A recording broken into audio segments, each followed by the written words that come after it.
Саламатсыздар ма оқушылар? Сіздермен бірге номері 231 орта мектебінің физика пәнінің мұғалімі Құлманова Мөлдір Жетесқызы. Бүгін біз сіздермен денелердің өзара әрекеттесуі, дененің массасы және массаны өлшеу тақырыбын өтетін боламыз. Бұл тақырыпты оқудағы мақсатымыз электронды, серіппелі және иінді таразылардың көмегімен дененің массасын өлшеу. Өзара әрекеттесу бұл денелердің бір-біріне әрекет етуі. Біз күнделікті өмірде көріп жүрген өзара әрекеттесудің қарапайым мысалдарын ғана қарастырамыз.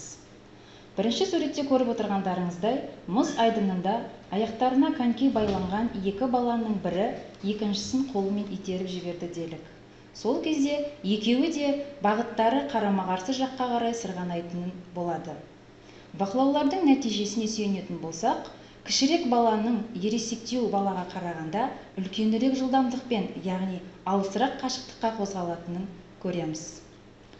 Екінші сурет бойынша қайықта отырған адам суды ескекпен есе отырып сумен әрекеттеседі. Оның нәтижесінде көлдегі сумен салыстырғанда әлде қайда жеңіл қайық ілгері қарай жылжып, ал су іс жүзінде орнында қалады. Бұл келтірілген мысалдар денелердің бір-біріне ықпалы әрдайым екі жақты сипат алатынын көрсетеді. Сондықтан да денелердің бір-біріне әрекеті өзара әрекеттесу деп аталады. Дененің қалыптасқан қалпын, тыныштығын немесе түзу сызықты қозғалысын өзгертуге қарсылық жасай алатын қасиеті инерттілік деп аталады. Егер дене басқа денемен әрекеттесуі кезінде жылдамдығын азырақ өзгертетін болса, онда бұл денені басқа денемен салыстырғанда инерттілеу деп айтады. Мысалы, ірі денелі бала екінші балаға қарағанда инерттілеу болып табылады, ал көлдегі су қайыққа қарағанда әлде қайда инертті. Әртүрлі денелердің инерттілігін салыстыру үшін масса деп аталатын физикалық шама пайдаланылады. Масса ұғымы өте күрделі ұғымдардың бірі. Дененің инерттілігін сипаттайтын физикалық шама масса деп аталады. Масса дененің инерттілігінің өлшемі болып табылады. Ол скаляр шама. Оны М әрпімен белгілейді. Денелердің өзара әрекеттесуі кезіндегі жылдамдықтарының өзгерісі бойынша олардың массаларын салыстыруға болады. Массаның дене инерттілігінің өлшемі болатындығына көз жеткізу үшін денелердің әрекеттесу барысында алған жылдамдықтары мен массаларының арасындағы байланысты анықтап көрейік. Ол үшін суретте көріп отырғанымыздай жеңіл қозғалатын бірдей екі арбашаны серіппе көмегімен қозғалысқа келтірейік. Суреттегі А жағдайындағыдай серіппе ретінде жіппен байланған металл сызғышты пайдалануға болады. Егер жіпті үзіп жіберсек, арбашалар бір-бірімен әрекеттесіп, үстелге қатысты қозғалысқа түседі.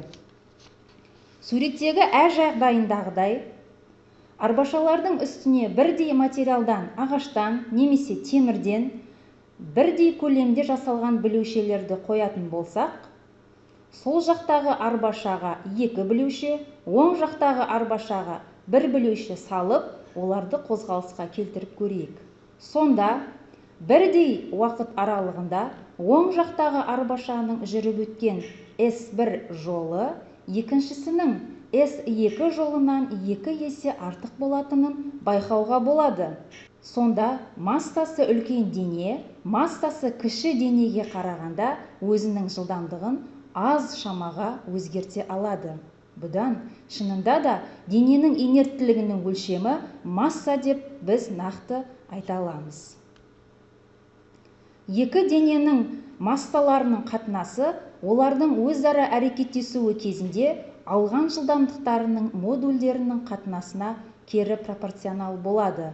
Яғни М1 бөлінген М2 тең В2 бөлінген В1-ге. Қандай да бір дененің массасын өлшеу үшін оны бірлік ретінде қабылданған екінші дененің массасымен салыстырады. Бірліктердің халықаралық жүйесінде масса бірлігіне килограмм алынған. Бұл платина мен иридийдің қорытпасына құйылып жасалынған цилиндр түріндегі гірдің массасы. Килограммның халықаралық үлгісі Париж қаласының жанындағы Севр қаласындағы эталондар мұражайында сақтаулы. Бірқатар елдерде осы үлгінің дәл көшірмелері бар. Денені таразыға тартып өлшеу теңестіру принципіне негізделген. Әртүрлі гірлер жиынтығын пайдалана отырып, таразыны тепе-теңдік қалпына келтіруге болады. Таразылардың түрлері өте көп. Суретте көріп отырғандарыңыздай, желдің сәл лебізін сезетін таразылардан бастап, теміржол вагонын өлшеуге арналған таразылар да болады. Олардың ішінде өздеріңіз білетіндей, мектептегі иінді таразылар және азық-түлік дүкендеріндегі пайдаланатын электрондық таразылар да бар. Таразының тепе-теңдік жағдайында дененің массасы гірлердің массасына тең болады. Массаны өлшеу үшін килограммның мыңдық және миллиондық үлесі, грамм және миллиграмм, сондай-ақ массасы үлкен денені өлшеу үшін центнер, тонна бірліктері пайдаланылады. Халықаралық бірліктер жүйесінде 1 килограмм негізгі бірлік болып табылады. 1 центнерде 100 килограмм бар. Өткен сабақтарда біз сандарды ықшамдап жазуды қарастырған болатынбыз. Сонда 100 санын ықшамдап жазу үшін біз 10-ның 2 дәрежесі деп жазамыз. Ал 1 тоннада 1000 килограмм бар. Енді 1000 санын ықшамдап жазу үшін біз 10-ның 3 дәрежесіндегі килограмм. 1 граммда 0,1 килограмм бар.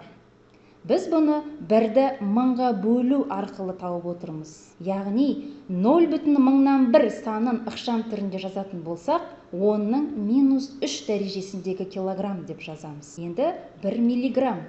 1 миллиграммда қанша килограмм бар екенін білу үшін біз 1-ді миллионға бөлеміз. Сонда 0,1 килограмм шығады. Ал енді осы санды ықшам түрінде жазатын болсақ, 10-ның -6 дәрежесіндегі килограмм деп жазамыз. Төменде берілген массалардың мәндерін килограмммен өрнектеп көрейік. 0,100 мыңнан 5 грамм, 2,5 грамм, 400 грамм және 1,100-ден 45 тонна. Осы массаның мәндерін килограмм арқылы өрнектеп көрейік.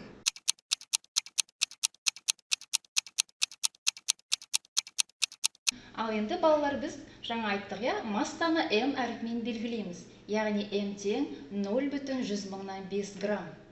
Енді әуелі осы санды мен стандарт түрде, яғни ықшамдап жазып аламын. Сонда 5 көбейтті 10-ның -5 дәрежесіндегі грамм.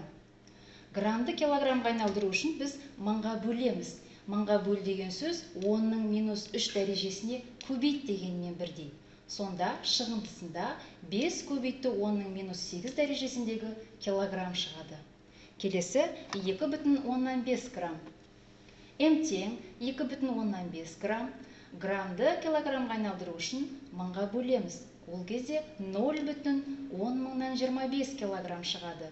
Ал енді осы санды ықшам түрінде жазатын болсам, 2,5 көбейтті 10-ның -3 дәрежесіндегі килограмм. Келесі бізде 400 грамм. 400 граммды мыңға бөлсем, 0,4 килограмм шығады. Осы санды ықшам түрінде жазатын болсам, 4 көбейтті 10-ның -1 дәрежесіндегі килограмм. Ал енді бізде тоннамен беріліп тұр, 1,145 тонна. 1 тоннаның ішінде 1000 килограмм бар. Яғни 1,145-ті 1000-ға көбейтемін, 1450 килограмм шығады. Балалар, осымен біздің бүгінгі сабағымыз аяқталды. Сау болыңыздар.